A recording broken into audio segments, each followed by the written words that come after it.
Welcome, everybody.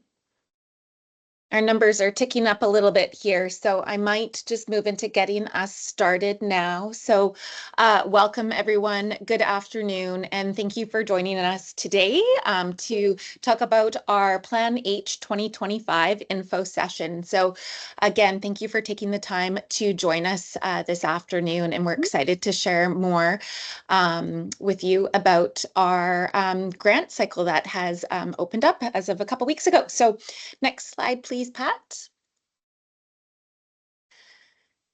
I'll just say too that there's content or options available in the chat if you need to send anything, as well as the Q&A session should be open for folks if they need to communicate there as well. But once again, thank you for joining us at BC Healthy Communities here for our PlanH 2025 grants information session.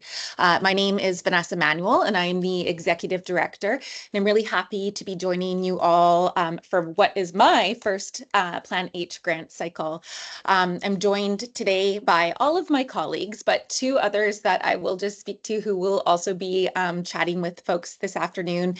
So that is Connie Allsopp, who is our PlanH delivery lead, and Laura Chambers, who is our grants and engagement coordinator here at BC Healthy Communities. So thank you, everybody. So this afternoon, we're pleased to share some more details about the PlanH grants that are going to be available for local and Indigenous governments. We'll do our best also to answer any questions about the application process and we'd also like to get a sense of what communities are looking for and who may be applying this year. Next slide, please, Pat.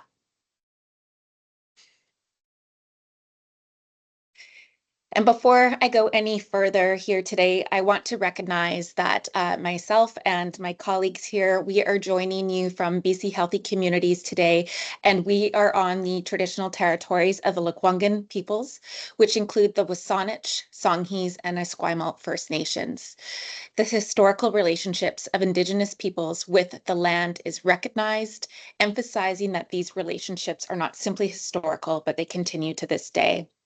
The First Peoples have been here since time immemorial, and their history in this area is long and rich. Next slide. Thanks, Pat. Okay, perfect. And just a little bit of an overview of what you can expect today with our info webinar session here is we're planning to run through a presentation that will take approximately 30 to 40 minutes. And following the presentation, we will open up for questions and answers for about 15 or 20 minutes.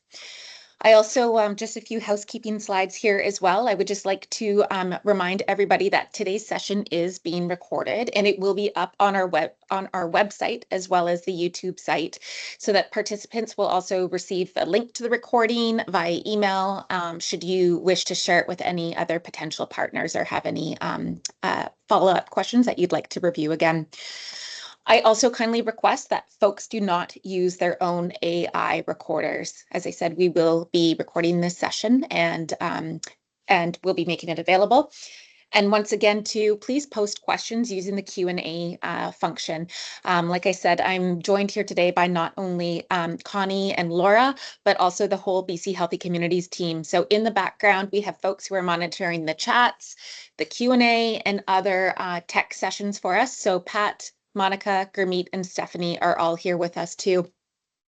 And I would also like to just mention that we do have a couple of our Ministry of Health colleagues joined us today, Michael and Justine.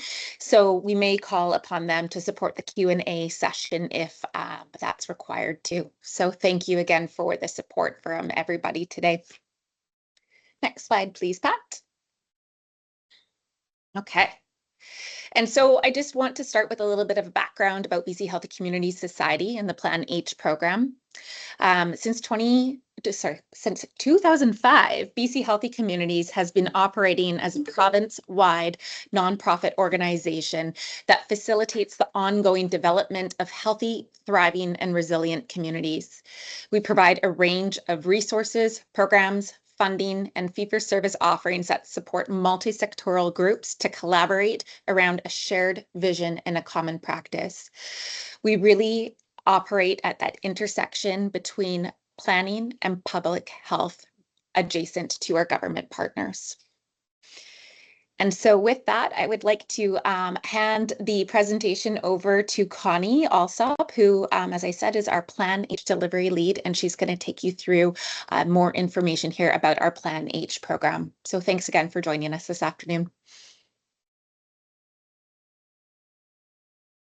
Hello, everyone. It's great to see you. There's about 70 people online right now. We're really delighted to have all of you. If you feel comfortable popping your name in the chat, please feel free to do that, and people can reach out to each other. I am Connie Allsopp, PlanH delivery lead. I joined BC Healthy Communities team over 3 years ago and have adjudicated 3 grant cycles and supported about 100 BC communities. So very excited to learn what is healthy living in communities, and plans that come forward from each community is so unique that we're so privileged to work with everyone.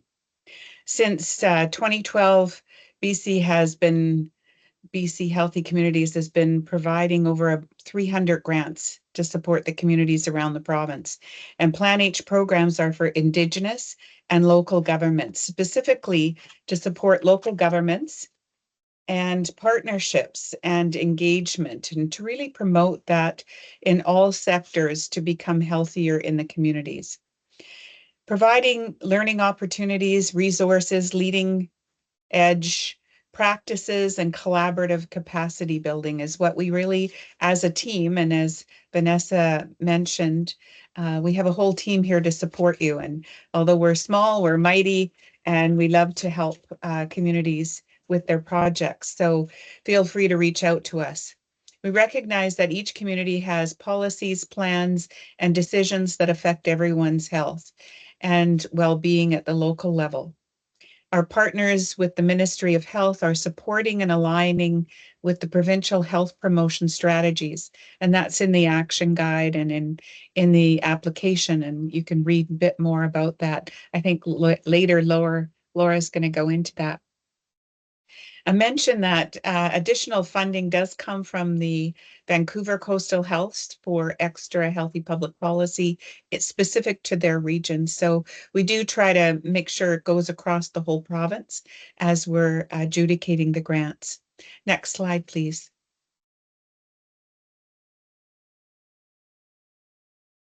So BC Healthy Communities is a group of planners.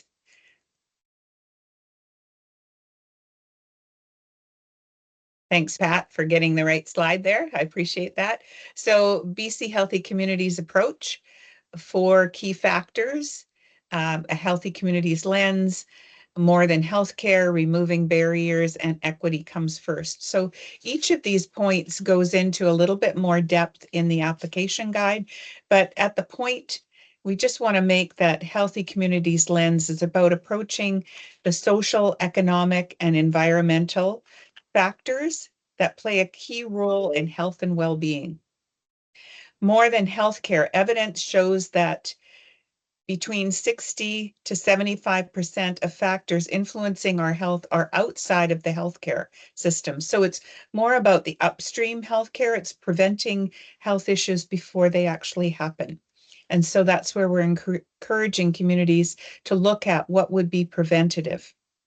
Removing barriers. We're really about the equity for everyone, and that's the part that removing the barriers so everyone can come to the table, have conversations about what would be preventative for preventing the poor healthcare or responding to emergency needs as they're happening. It addresses the social and structural determinants of health. Its goal is to decrease barriers and to improve supports that allow all people to reach their best potential. And again, equity comes first. And that's where equity is often referred to as providing what everyone needs to come to the table. Sometimes it's access so that they can get in the door and up the ramp and to the table. Sometimes it's giving them opportunity to have the agenda ahead of time so they can think about what they want to say when they do come to the table. And sometimes equity is even providing everyone in the room an understanding of what a safe space would be for all to be able to have their voice heard. Next slide, please. So here's a model of equity in action, and I love this cycling one since we're all a cycling community here in Victoria, but BC-wide. One of the things is finding the right bicycle to fit the person, rather than saying that everyone has to ride the same bicycle and it might not fit them. So, you know, the child is reaching the pedals if we gave them all the same. But in the lower version, we see that could be a trike, it could be a tall bike, a small bike. It's finding the fit and providing that for each person that wants to come and do the cycling in our community. So this is part of social determinants of health.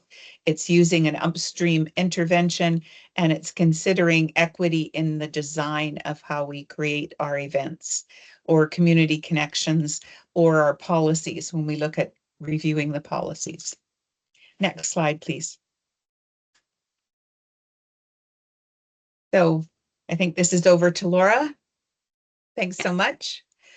Thanks, Connie, and thank you everyone for coming today. My name is Laura Chambers, and I am BCHC's Grant and Engagement Coordinator. Today, I will review the application process and what you can do to make your application stronger. Over the coming weeks, feel free to reach out with any questions you may have. Links to the grant webpage will be posted in the chat by Stephanie. You can also find these anytime on the BC Healthy Communities website. As Connie mentioned, successful PlanH grant communities receive both funding and in-kind supports from BCHC staff. BCHC offers 2 grant streams through PlanH, and each stream focuses on different aspects of healthy communities. For 2025, our grant streams are Community Connectedness and Healthy Public Policy. I will review the eligibility criteria and the application and adjudication process, and some more details about the streams. Then I'll hand it back to Connie to talk about community supports. Next slide, Pat, please. So the first question for any grant writer is, of course, are we eligible? And for PlanH grants, a local government or Indigenous government must be the primary applicant. This includes municipal governments, regional districts, First Nations, and Métis chartered communities. You can see the full eligibility list on the slide, along with some examples of who cannot be the primary applicant. We encourage those who are not eligible to partner with eligible applicants. The local government or Indigenous government must submit the application and play an active part in the project. Next slide, please. So, as mentioned, our PlanH grant streams this year are Community Connectedness and Healthy Public Policy. So let's talk about each of those. Community Connectedness grants provide up to $5,000 in in-kind supports and are suitable for projects that focus on community building and look at fostering connections between community members. Social connections are a vital aspect of healthy communities. This stream aims to reduce isolation and improve a sense of belonging in our communities. The Healthy Public Policy grants provide up to $15,000 each and include in-kind supports from BCHC staff. Projects in this stream develop or amend policy to improve the health and well-being of community members. Eligible projects might include policy analysis, public engagement in the policy process, research, policy implementation, or evaluation.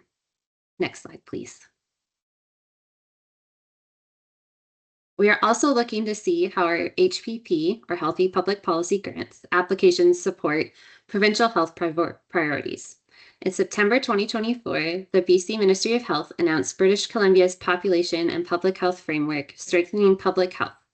The PlanH grant aligns with the 6 priorities outlined in this framework and include Best Start in Life, Health Impacts of Climate Change, Communicable Disease Prevention and Response, Non-Communicable Diseases and Injury Prevention, Prevention and Reduction of Substance-Related Harms, and Population Mental Health and Wellness. Next slide, please. We have provided guidance on the 6 priorities and how they fit the PlanH grant program in the FAQ on the grants website. And as a note, your application does not need to address all 6 of these priorities. And thanks to a partnership with Vancouver Coastal Health Authority, we will award additional healthy public policy grants to communities in the BCH region. No separate application is required to be considered for this funding. Applications can be submitted online through a web form accessed on the grants webpage. This deadline, or the deadline to apply, is July 7th at 11:59 p.m. Pacific time. We recommend reviewing the application guide webpage before completing your application. Applications must include a project overview, budget, and work plan. The application form asks about your project activities, goals, and expected results. You'll also explain how your project supports equity and how you plan to measure success. You can find the full list of questions on our website to help you prepare. You'll need to share a basic budget that shows the total cost of the project, not just what you want us to fund. Be sure to include other funding sources like donations or volunteer time. Only 40% of your funding can go towards capital costs like equipment, furniture, or building work. For example, if you're applying for $5,000, only $2,000 can be spent on capital expenses. The work plan is in a high-level plan that lists major steps in your project and who is responsible for each of them. Budget and work plan templates are available on our website.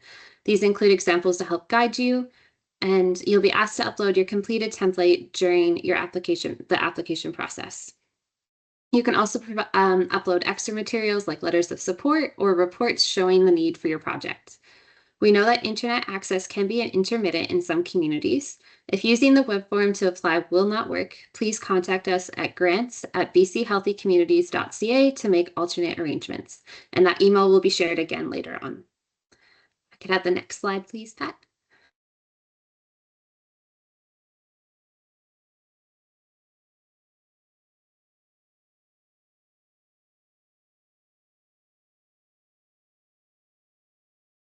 The next slide. Thank you. Our goal is to support you to prepare the best possible application. Throughout the application guide webpage, you'll find tips on how you can strengthen your submission. These point to features the adjudication team will be considering in selecting successful projects. In our adjudication process, we are looking for some specific things. We want to see projects that use an equity lens. Equity is most simply defined as leveling out access to opportunities, power, and resources. Is your project making a healthy community accessible to everyone, especially those who need it most? Is your project focused on a group that has been underrepresented at events or in policy discussions? Are you considering anti-racism and calls for truth and reconciliation? Tell us how equity is incorporated into your plan. And demonstrating meaningful partnerships, we are looking for collaboration with your health authority and groups within your community across multiple sectors. We have found in the past that partnerships make projects more sustainable over time. The partnerships do not need to be set up at the time of applying, but let us know who you see being part of the project team. Letters of support are not required, but please include them if you have any. Partnerships are one way to make a project more sustainable. If you have other ideas about how the benefits of the project will extend beyond the grant year, please share those ideas. An evaluation. If you have a plan to evaluate your project, please tell us. Are you going to be collecting data, like handing out surveys? How are you going to record this kind of information? The reason we are asking about evaluation is because it makes your project stronger and more sustainable.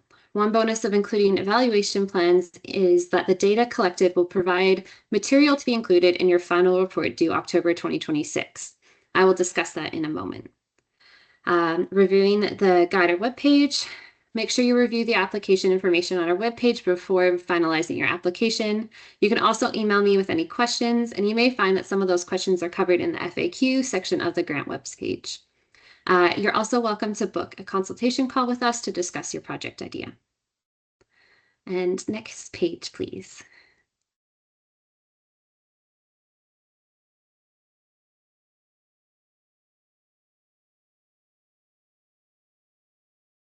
Okay, so this is a reminder of the application deadline and other dates to remember.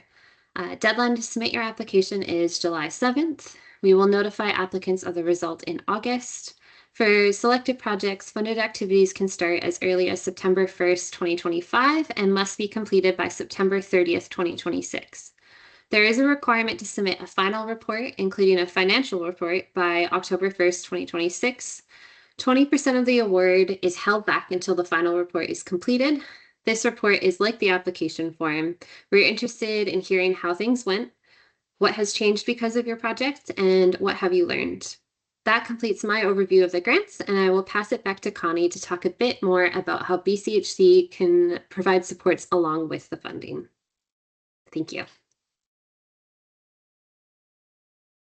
Thanks, Laura. Next slide, please. Pat. So strengthening community capacity, and one of the things that BC Healthy Communities does is provide the cash grants, as Laura's talked about, but we also provide supports and the capacity building for grant recipients. Could be an onboarding call that we begin in September to just chat about your project and encourage any supports, brainstorm how we can help you, or who we could connect you with as a new partner, or how we could facilitate, like we just had a couple of community convening calls introducing grant communities from across the province. So sometimes that networking allows other people to understand what others are doing and then begin a network. Sometimes it's check-in emails or calls. We also do in-kind supports. So sometimes that's a need that you have specific for a workshop or a strategy session. We have action guides that help you get started on projects or guide you deeper into the equity conversation or deeper into how to collect information in surveys. We also do coaching calls, which is basically helping you figure a strategy to overcome barriers or to just a call to action within the community to see how that might work. The other thing is that the webinars we provide are often kind of foreshadowing some of the work that we hear is going on in the communities. Sometimes those come from the health authorities, sometimes the community calls that we have.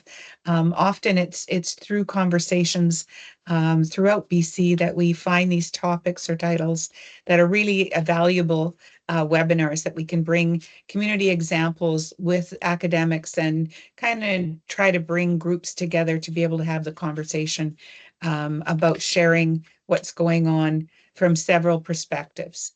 We also have an e-news and a social media broadcast that go out regularly. And so those are promoting our different events and promoting our different webinars. And if you just check the website, bchealthycommunities.ca, it will give you a rich resources. Click on PlanH and then go into the webinars, or click on the news and go into the news archives, and you can see a variety of things there. So the supports are really trying to provide opportunity for communities to action their projects. And sometimes they don't need much from us, and sometimes we can be very engaged. And so just simply reaching out, we can ask for that support. Check out the action guide, and in there it lists these. And as you're filling out your application, please indicate what, and if there's none that are listed, please add to it what you believe you might need, how we can help you. Maybe it's other kind of grant opportunities that you'd like to apply for. And I know Laura has a list of those that she collects and can send out and share for you. Once we've done the onboarding call, then basically you're on your own to do the project, but reaching out to us and us reaching out is a relationship that continues throughout the year for whatever needs to happen. Next slide, please. So contact information, there's two of us here for Laura Chambers at Grant and Engagement Coordinator, so grants at BC Healthy Communities. And there's a phone number there that you could reach out to calling us. I'm Connie Allsopp, PlanH Program Lead. So Connie at BC Healthy Communities, and checking the application guide. That'll certainly give you contact information and being able to reach out to us. Now I'm just checking the questions. I see one here. I'm hopeful to understand the value of the total funds available for PlanH. Typically, I don't know, Vanessa, if you want to put that question for you, how much funds we have to allocate this year? Yeah, so with the programs, we talked about the two different streams of funding. So we have the community connectedness grants that provide up to $5,000, and then the healthy public policy grants, which provide up to $15,000, and both include the in-kind supports from our BC Healthy Community staff. So typically we've done 250,000 total is the number that we do for the grants for PlanH. So we try to do 30 to 35 communities each year. I don't know if there's other questions. I don't know if our team have found other questions. I know Michael is online. I don't know if we can ask more about the linking one or two of the ministry priorities. Might be important to add. Why don't we open it up for folks to be able to submit their questions and everything into the Q&A. Okay. Oh, we've got a hand as well. Yep.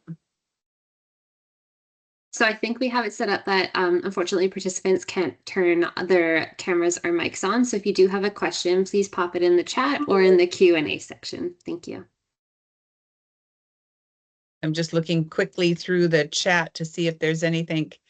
I don't know if our team has found any questions in there, if they can pop them into the chat for us. I do see one from Igor, who has said that they represent a nonprofit organization from Prince George, and they're interested in applying to this grant, but not sure if we need the city or local government to apply for us. So at this time, you would need the local government to apply for you. You can be a partner with them on the project, but they need to be the main applicant or main partner of the project and will be the one submitting the application form. Hopefully that answers your question, Igor. Yeah. It generally what we're encouraging is partnerships. So, and if you need help linking to partners in your area, we're happy to do those introductions or provide opportunity to link out to by emailing you some contacts in your local area for health authorities or anyone in local government that we are aware of. And often communities come with a project that they're building on a previous year project. So sometimes they have a new angle to a project and want to keep growing. And one we just met with is Mission, that had an opportunity to build on a previous grant where they were creating Youth Advisory Council.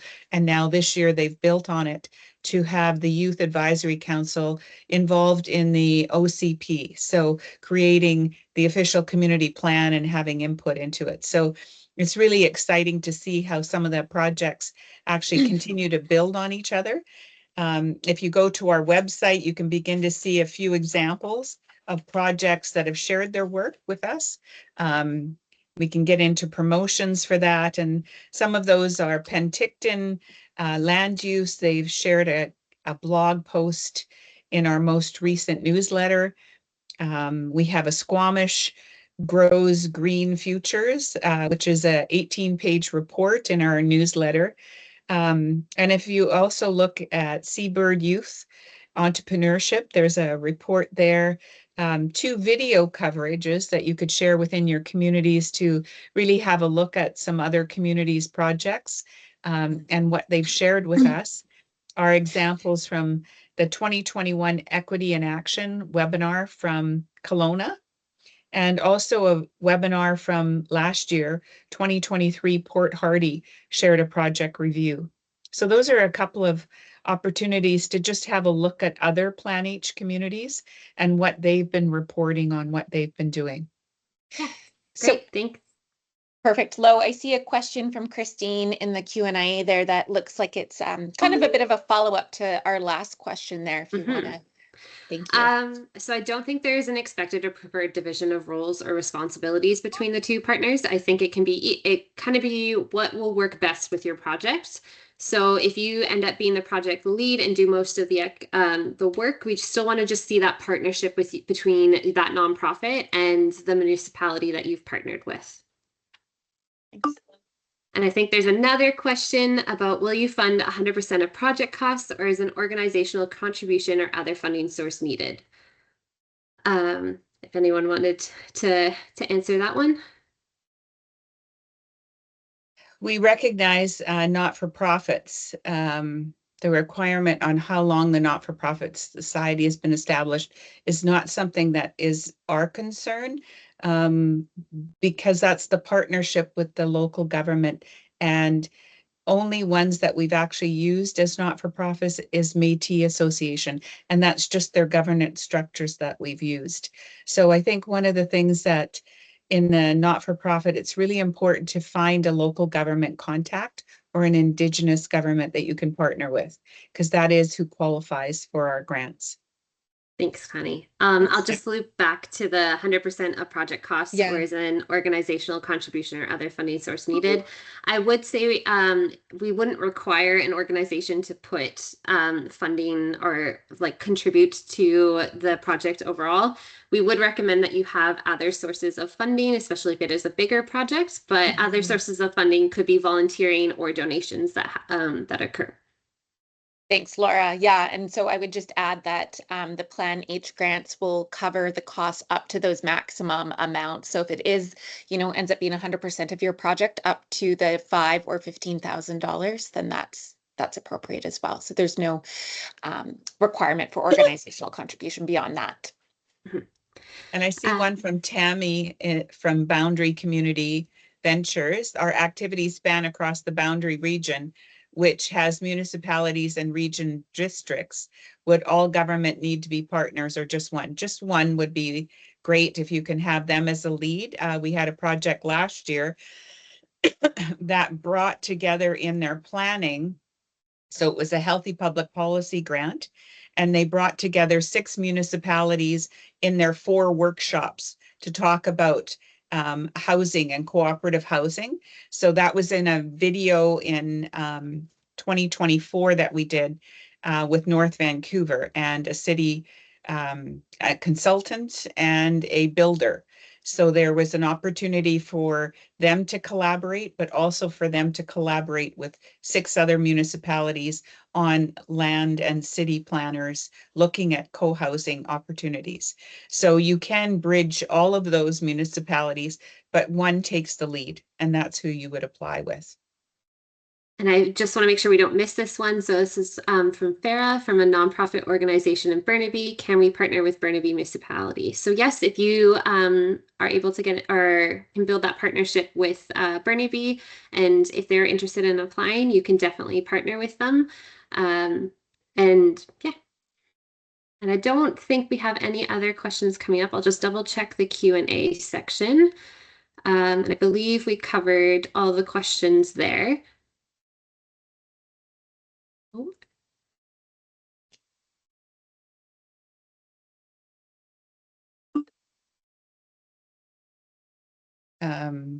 So we have a link to the 6 municipalities.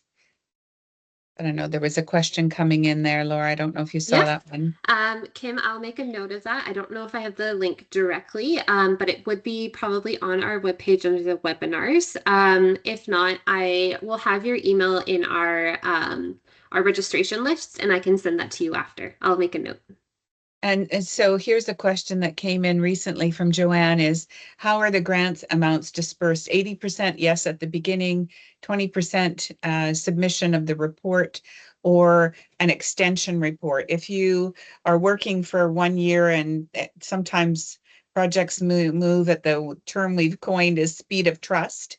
As you're working on the project and it needs an extension, we have 1 by 1 on case-specific conversations, considered how that grant can be extended, how long you might need to keep doing the good work in your community based on staff capacity, and then also being able to give us an extension report, which is just a state of where you're at that time. It might not be the final report at that time, and then we can have a conversation about the remaining part of the grant if you're in need of that, how that might unfold for you. So typically it would be 80% is given at the beginning, and once you've submitted your final report, that 20% is released. Yeah. Did I miss that part, or did I say that part? No, I thought I said that. It was adding in the extension part, so I just wanted to clarify.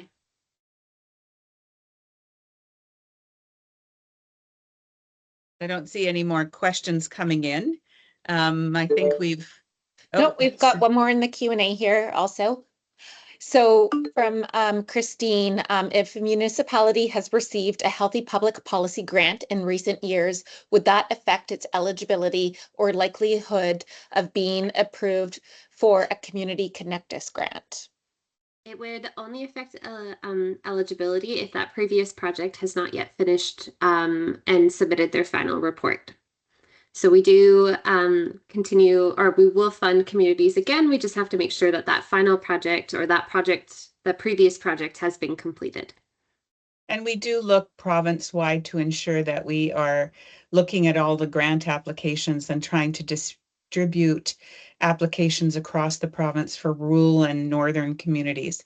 So often we're looking at health authority regions as we're looking at the grant applications to ensure that we have a well-balanced distribution.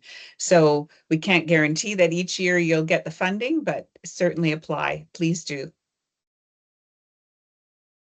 So if the government is about taking the lead, will they be involved in the planning? Yes, the government is involved, but they could have a grant writer, and as long as they're prepared to submit it on their name of their local government or Indigenous government, the grant writer can go ahead and write it, do the plan, do the budget, and then it's shared with the city, and then it's submitted on behalf of the city. So we have projects that we've initiated that really work with both the consultant on an ongoing basis, as well as representatives from the city. Sometimes we have 8 people on a call for the onboarding call that represent different parts of the partnerships.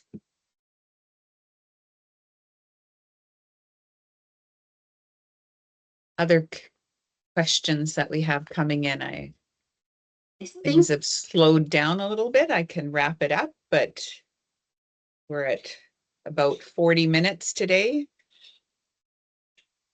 And if you have any additional questions that you haven't thought of at the moment, you can always send Connie or I an email.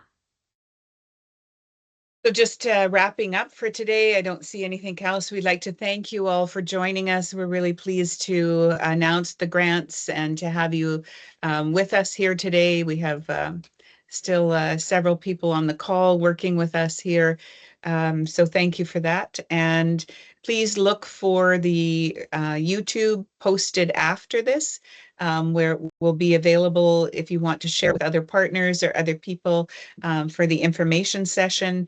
You can go online to the links that have been posted in the chat there. We have a survey that comes up to see feedback from our community in terms of if this was helpful, if there's something else that we can do for the information and the grant launches.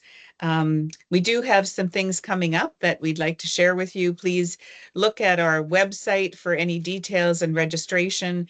There is an age-friendly webinar coming up on June 4th at 10:30 in the morning. We're pretty excited about that one on transportation, as well as any other newsletters. If you can sign up for our e-news, that's the best way to get any updates on other events or promotions going on, or other communities sharing their good work that's being done in the community. So with that, we're at 40 minutes. We thank you for joining us.